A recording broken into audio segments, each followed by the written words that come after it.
Hello everyone and welcome back to OmniFit TV for my second video of the day.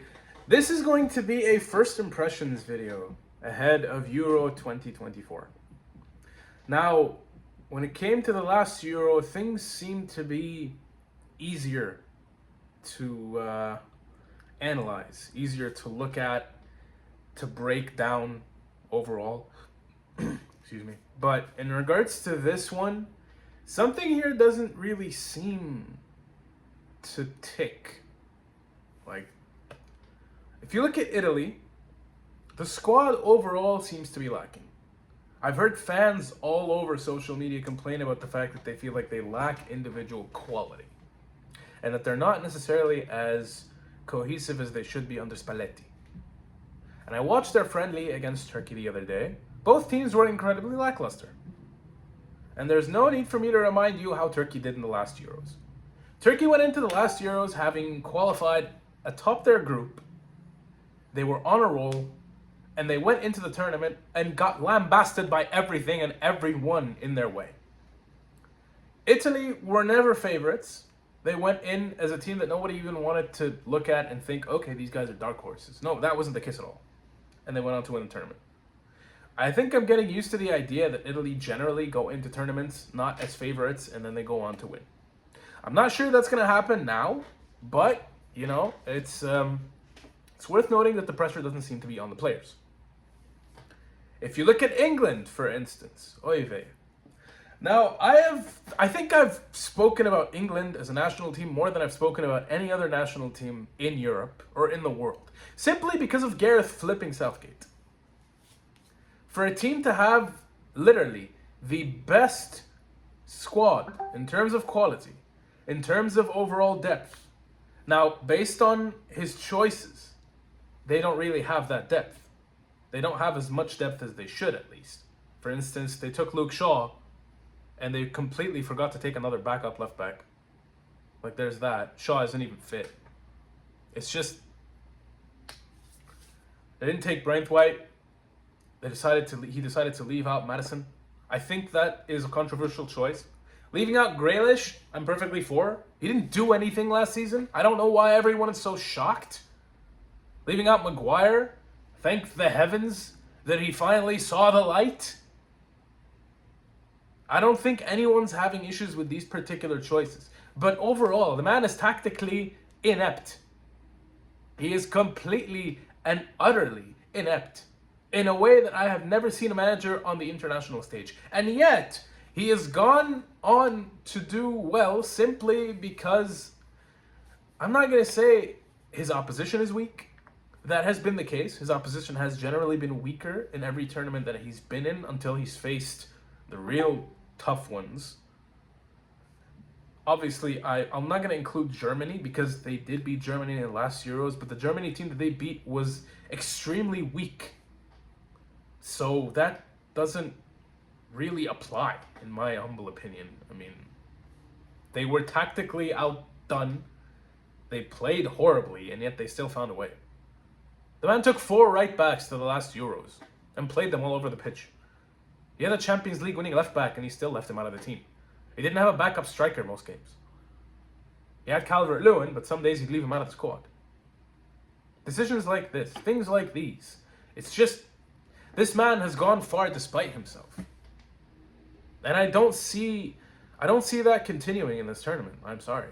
I don't see England getting anywhere. I don't think they should. Simply because of the lack of tactical understanding that this man has.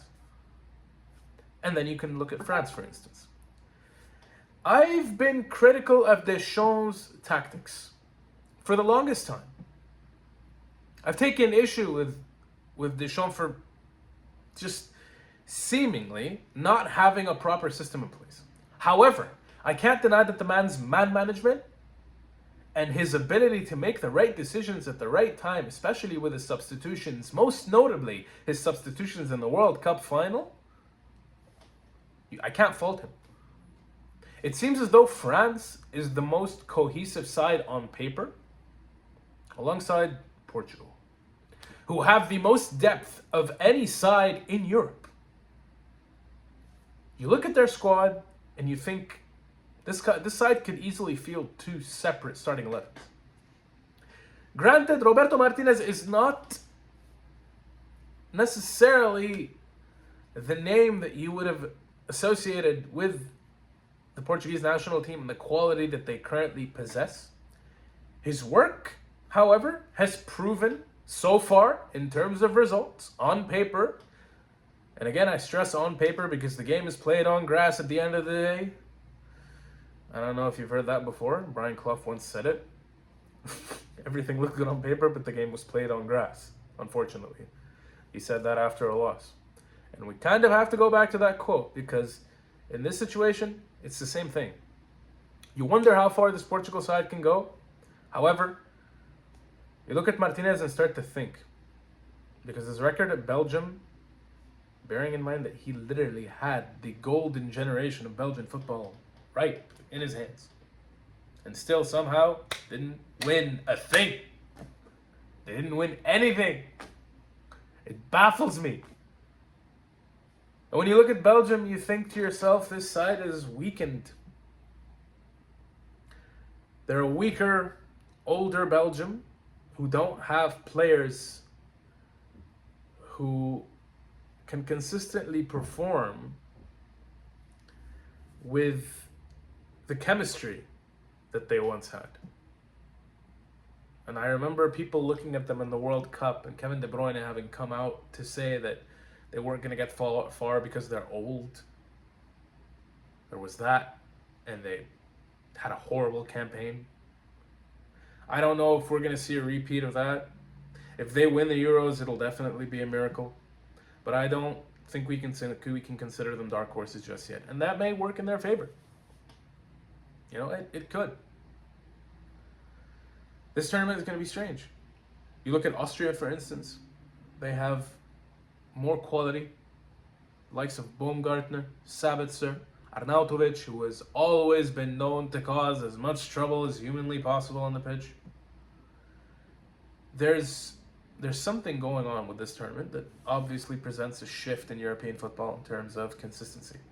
You have new names, and you have the excitement that we carry with us into the tournament, the optimism, whoever you support. Germany. Now, in regards to whoever you possibly could support, the hosts, I think, are in pole position to go as far as possible in this tournament if they play their cards right. Germany has not been a well-oiled machine under Nagelsmann. In fact, they're still technically recovering from their results under Flick. They have proven that when called upon, they have the quality to deliver. And I think that if they genuinely link up as well as their potential suggests, they could walk away with the championship.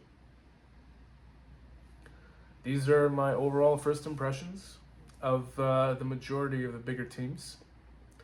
Let me know what you guys think. If you agree with anything I've said or disagree, let there be discourse in the comments section below. If you're new here, please subscribe to the channel. I make content on a daily basis. Like and follow us on other social media platforms. We're on TikTok, Instagram, X, here on YouTube, and on Facebook. Thank you for tuning in. I've been Omar. You guys have been swell. I will see you all in my next video.